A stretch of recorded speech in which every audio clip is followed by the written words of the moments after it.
নমস্কার, welcome to Amazon study. চলে এসেছি টাকা পয়সার যোগ বিয়োগের আবার একটা নতুন এপিসোড নিয়ে। আজকের এপিসোডেও আমি টাকা পয়সার যোগ বিয়োগ নিয়ে আলোচনা করব। এই অঙ্কগুলো আমি দেখিয়েছি পশ্চিমবঙ্গ প্রাথমিক শিক্ষা পর্ষদ প্রণীত পঞ্চম শ্রেণীর আমার গণিত অঙ্ক বই থেকে। পৃষ্ঠা 152 7 নম্বর অবধি সব প্রশ্নের অঙ্ক হয়ে গিয়েছিল। এবার 153 পৃষ্ঠার 8 নম্বর থেকে কন্টিনিউ করব। 8 নম্বর একটা প্রশ্নের অঙ্ক, তাই অঙ্ক শুরু করার আগে প্রশ্নটা পড়ে নেই। আমি ফুলের দোকানে 10 টাকা 50 পয়সা, মিষ্টির দোকানে 50 টাকা 50 পয়সা, বইয়ের দোকানে 110 টাকা 50 পয়সা দিলাম।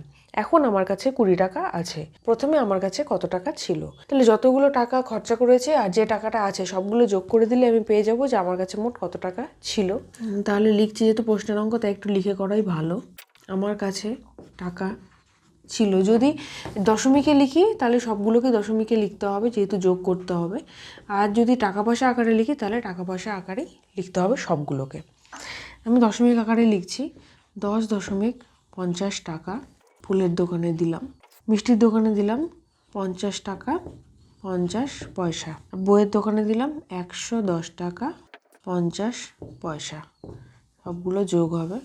প্রথমে এই পাশে দশমিকের এই পাশেটা যোগ করে নিই। 5 5 10 15, 5 বসলো, হাতে থাকলো 1। এই একটা এখানে চলে আসলো, 3টে শূন্য, তার সাথে 1 যোগ হলে 1 থাকবে। 5 একে 6 একে 7, 171 টাকা 50 পয়সা আমার কাছে ছিল। উত্তর,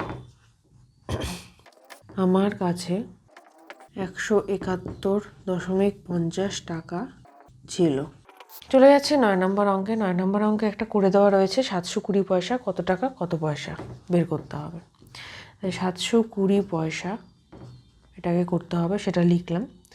আমরা কি জানি, 1 টাকা সমান সমান 100 পয়সা। এবার এই 100 পয়সাকে যদি 100 পয়সা দিয়ে যদি আমি 720 পয়সাকে ভাগ করি তাহলে কত টাকা কত পয়সা পেয়ে যাব। 7 দিয়ে দিলাম, 7 100 700, পড়ে রইলো 20। তার মানে কি হলো, 7 টাকা 20 পয়সা। সুতরাং 720 পয়সা সমান সমান 7 টাকা 20 পয়সা। এরকম আরও কতগুলো অঙ্ক রয়েছে, সেগুলোতে চলে যাচ্ছে। 850 পয়সা কত টাকা কত পয়সা সেটা লিখতে হবে। 850 পয়সাকেও 100 দিয়ে ভাগ করছি, 100 পয়সা দিয়ে। 800 অবশিষ্ট থাকলো 50 পয়সা। তাহলে 850 পয়সা হলো 8 টাকা 50 পয়সা। আর এটা যদি দশমিক আকারে লিখি তাহলে হবে 8.50 টাকা। এবার রয়েছে 930 পয়সা সমান সমান 100 দিয়ে এবার 930কে ভাগ দেব। 9 100 900, অবশিষ্ট থাকলো 30। তার মানে 930 পয়সা হবে 9 টাকা 30 পয়সা সমান সমান 9.30 টাকা।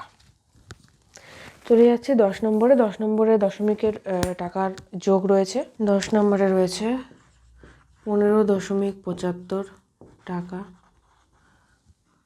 তার সাথে যোগ করতে হবে 37.15 টাকা। 5 5 10, 1 1 2, 7 আর 2 9, 7 আর 5 12, 1 1 2, 3 আর 2 5। তাহলে কি হলো, যোগ করে 52 টাকা 90 পয়সা। 307 টাকা 50 পয়সা, তার সাথে যোগ করতে হবে 12 টাকা 76 পয়সা। 606, 7 আর 5 12, হাতে থাকলো 1, 2 আর 1 3, 7 আর 3 10, 1 আর 1 2, 320 টাকা 26 পয়সা। এবার চলে যাচ্ছে 11 নম্বর অঙ্কে। এটাতে রয়েছে দশমিকের বিয়োগ টাকা পয়সার।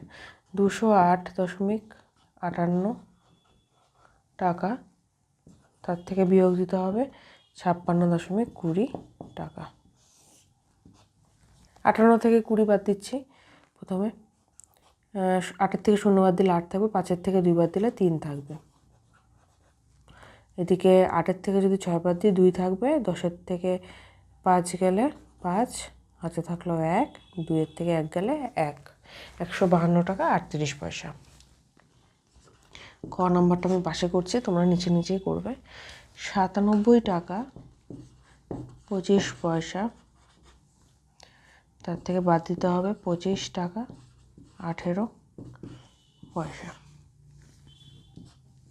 15 থেকে 8 বাদ দিলে থাকলো 7, হাতে থাকলো 1, 1 আর 1 2, তাহলে এখানে 2 থেকে 2 বাদ দিলে 0 থাকলো। 7 থেকে 5 গেলে থাকলো 2, 9 থেকে 2 গেলে থাকলো 7। 72 টাকা 72.07 টাকা, মানে 72 টাকা 7 পয়সা। টাকা পয়সার যোগ বিয়োগে যত ধরনের অঙ্ক ছিল সে সবগুলো অঙ্কে আমি দেখানোর চেষ্টা করলাম। এরকমই আরও যদি অঙ্ক থাকে তোমাদের যেগুলো করতে অসুবিধা হচ্ছে সেগুলো আমাকে অবশ্যই কমেন্ট বক্সে জানাতে পারো, আমি আমার সাধ্য মতন সেগুলো করে দেওয়ার চেষ্টা করব। এরকম একটা ভিডিওর জন্য অবশ্যই চ্যানেলটি লাইক এবং সাবস্ক্রাইব করো। নেক্সট উইকে এরকমই একটা নতুন ভিডিও নিয়ে হাজির থাকবো। সাথে থাকো, দেখতে থাকো অ্যামাজন স্টাডি।